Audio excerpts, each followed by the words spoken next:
Finally getting back to working on the SCCA Spitfire. Got to get it ready for the race season. First project I was doing, swapping out the Heim joints in the rear. Custom track bar adjustment, little toe in, little toe out. Had to replace them, they were really loose. Shot, you could feel it wiggling when you gave it gas. Fresh, thanks to a local business, Sarjo's. Always have the stuff I need. One's left-hand thread, one's right-handed thread. Got them in, got a slight adjustment on them. Got to put the wheel back on. A couple other things with the car for the season. Got to take the motor out. Got to do a little build to it. Fresh gaskets, seals, stuff like that. Make it so it's worth racing. Got to mount the seat down. Seat's not mounted. Only thing I guess for a race car, it's got to be on the back. See that? So I got to drill holes, mount that in. I got to get new harnesses. I got to mount my freaking fire extinguisher. I like to take my battery and put it back there. What else? I got to do the clutch master cylinder. Started taking that apart. Did a compression test on it with my Harbor Freight tester. All the cylinders were about even. Couldn't say they were good or not on pressure. Harbor Freight thing is garbage. Don't buy that.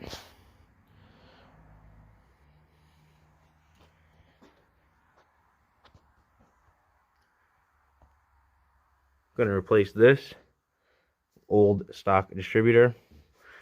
Got a fresh unit. Let's see if I have it out here. I don't have it out here. So I ran a compression test with the Harbor Freight freaking tester here. Pittsburgh. Watched a couple reviews online saying they give about half the reading you should get. But what I'm concerned with a motor, not really the compression because getting rebuilt, is that all cylinders were even.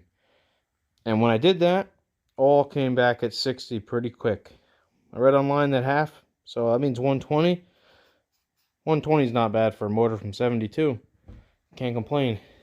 Plugs look pretty good. A little white, a little dark on that one, number 3. A little dark on number 3, a little white. So these ones are all alright. 1, 2, 4, and 3. 3 is a little dark. I'm not sure what's going on with him. We'll have to see when we pop it apart. Might need a head gasket. But that's no big deal. I'd like to wire in my alternator too once the motor goes back in.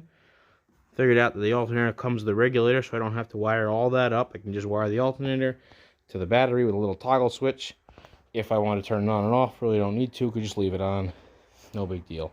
Some people say you can put it on the toggle switch so you turn it off, reduces the electrical load, reduces strain on the car. Some people say it will spin up quicker. I don't really believe that. Still fucking running the thing. Whatever. Want to run an oil cooler. Take that off. I have an adapter. Would like to get an oil cooler to bring up there. Mount it on the outside. Look like an old Datsun or something. It'll be pretty cool looking. Hoping for that.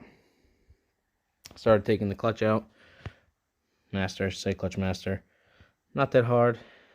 Pretty much the same master cylinder for the clutch as the brakes. But yeah, this is my little garage I work out of. It's tough.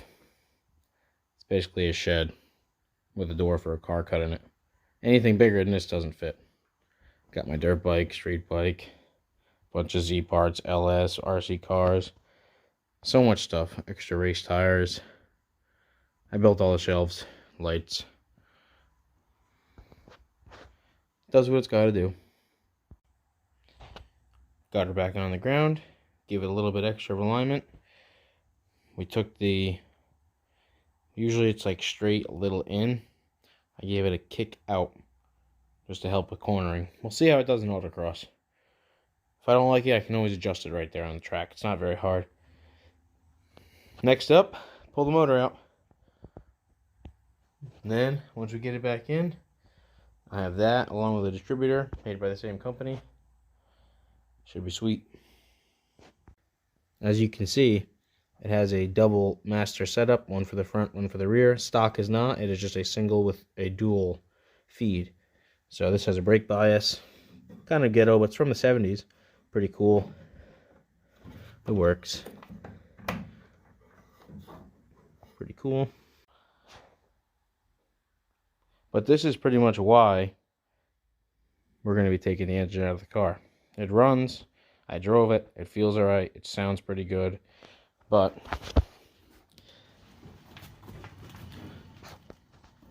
as you can see, these British cars, the best thing they do is leak oil. So I'm going to try to make it a little better than that.